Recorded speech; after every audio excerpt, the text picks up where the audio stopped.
오늘은 에스겔서 36장에서 이제 37장까지의 말씀을 이제 함께 읽으셨습니다. 지난 이제 금요일 지난 시간에 읽었던 이제 에스겔 33장이 이제 파수꾼에 대한 이야기, 파수꾼의 비유라고 이제 했었는데 33장, 그러니까 1장부터 32장까지가 이제 심판과 멸망에 대한 이야기라면 이제 계속해서 그 톤은 유지가 되겠지만 33장의 파수꾼 이야기부터가 사실상 이제 이야기가 전환됩니다. 그러니까 회복의 이야기로. 그래서 33장부터 시작돼서 이제 34장 이제 이어지고 쭉 해서 이어지는데 참 목자와 거짓 목자에 대한 이야기까지 이렇게 쭉 이어졌습니다. 그러니까 실질적인 이제 회복의 메시지가 이제 연속적으로 선포되기 시작하는 것으로 이제 우리가 말씀을 드렸습니다. 여기서 이제 34장에 우리가 지난 시간에 이제 언급하지 않았지만 참 목자와 거짓 목자에 대한 비유 말씀이 나오는데, 이것은 이제 하나님께서 친히 목자가 되시겠다. 참 목자가 그렇게 해서 회복된다.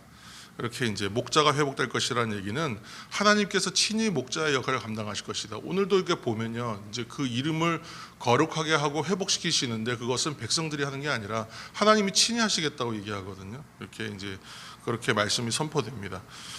그리고 이제 두 번째 오늘 얘기는 36장 1절 말씀 한 절 읽겠습니다. 36장 1절. 36장 1절. 인자야, 너는 이스라엘 산들에게 예언하여 이르기를 이스라엘 산들아 여호와의 말씀을 들으라. 아멘 했어요. 이제 산들을 향해 이제 예언하라. 그죠?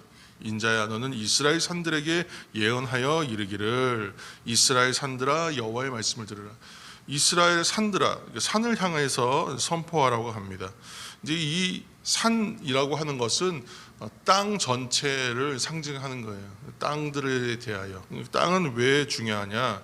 땅은 이제 이스라엘 백성들에게 있어서 하나님과 백성들의 일종의 매개체잖아요. 그러니까 백성들이 발을 디디고 생활의 터전을 일구며 살 수 있는 삶의 터전을 땅이라고 말하는.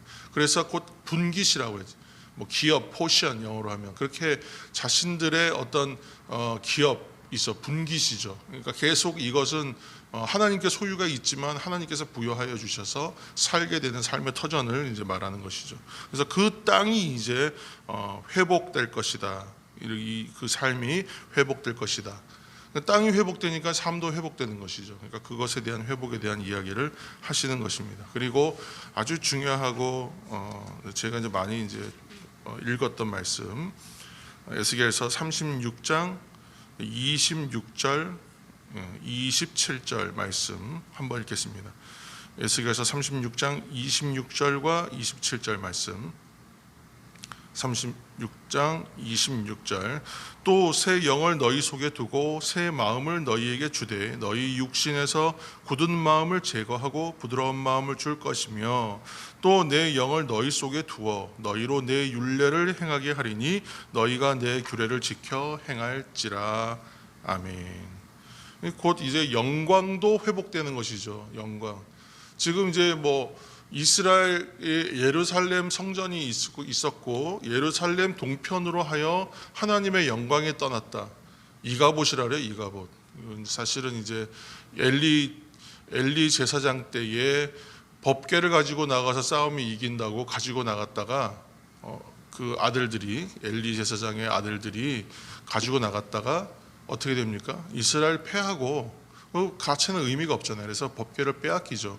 그리고 나서 이제 해산하던 이제 집에 있던 아내가 죽고 그 아이가 이제 이름이 이제 이가봇, 하나님의 영광이 떠났다. 이제 그렇게 저주스러운 이름을 짓는 그런 스토리가 있지 않습니까? 거기서 이가봇은 하나님의 영광이 떠나는 것이죠. 그러니까 지금 에덴 동편 그 예루살렘 동편에서 이제 하나님의 영광이 떠났다. 하나님의 영광의 임재도 동쪽에서부터 온다고 생각했기 때문에 떠나실 때도 동쪽으로 떠났다는 거예요. 그렇게 떠나신다라고 얘기했는데 이제 그 새 영, 새 마음을 주시고 하나님의 영광의 임재가 회복될 것이다. 쉐키나 글로리, 하나님의 영광의 쉐키나가 회복될 것이다. 그렇게 얘기하고 있는 것입니다. 그래서 그리고 나서야 어떻게 되냐면 언약 백성으로서의 지위가 회복된다. 언약의 회복에 대한 이야기를 하는 것이죠. 그리고 이제 아주 이제 유명한 뭐 성경에서 정말 몇 꼽는 아주 유명한 장면이 37장이 그 유명한 마른 뼈 환상에 대한 이야기가 나옵니다. 이것이 이제 이스라엘이 이제 다시 다 통일돼서 다 조각에 맞아 들어가고 그 안에 이제 생기가 있어서 살아나서 곧 이스라엘이 통일된 하나의 나라로서 완전하게 회복될 것에 대한 이야기, 그 환상입니다. 정리하면 회복이라는 것은 참 목자께서 오셨을 때에 회복되는 거예요. 시작이. 그래서 하나님이 친히 목자가 되어 주십니다 라고 얘기하고 있는 것이죠. 그래서 또 남은 모든 대적들을 심판하는 것을 통하여 그 일들이 일어나게 될 것입니다.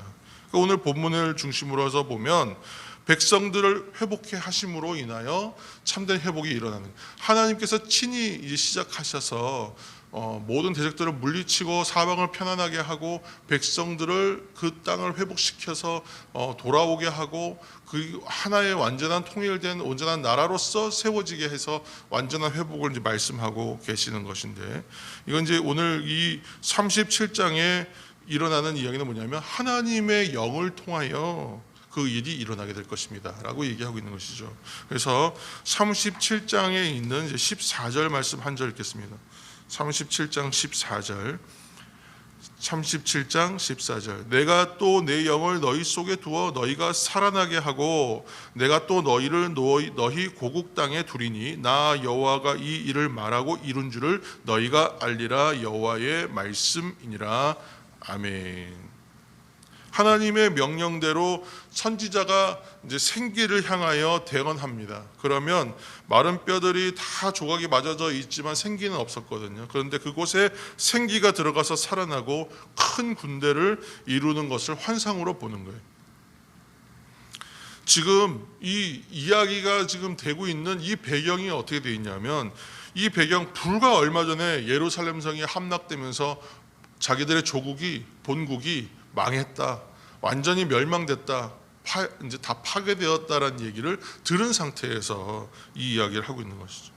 그러니까 지금껏 이스라엘 백성들을 지탱하고 있던 신앙과 어떤 신학과 그런 관점들이 있었어요. 그 뭐였냐 하면 자신들의 그 하나님께서 주시는 그 예루살렘 성전은 절대 파괴되지 않을 것이다, 하나님이 축복하신 다윗 왕조는 절대 무너지지 않는다라고 하는 신화와 같은 확신이 있었잖아요. 그런데 그것이 완전히 그 세계관과 지탱하고 있던 관점이 다 무너지는 그러한 엄청난 일을 이 사람들이 이미 경험하고 있는 상태입니다. 그러니까 철저한 절망입니다. 믿고 있었던 모든 것들이 다 무너지는, 땅바닥이 꺼지는, 땅이 꺼지는 것 같은, 하늘이 무너지는 것 같은 그런 상황들을 경험하고 있는 거예요. 그 상황이 뭐예요? 마른 뼈가 지금 골짜기에 다 수없이 널려 있는, 사람들이 다 죽고 뼈만 남은 그 앙상한 마른 뼈들이 다 널려져 있는 처참한 광경, 마른 뼈가 널려 있는 골짜기와 같은 똑같은 상황을 그들이 맞이했다는 것입니다. 그때에 어떤 일이 생깁니까? 모든 일들이 시작하면 누구예요? 참목자가 오심으로 시작되는 거예요. 곧 하나님께서 하시고 하나님이 회복시키시기 시작합니다. 37장 1절 말씀을 제가 읽겠습니다. 37장 1절.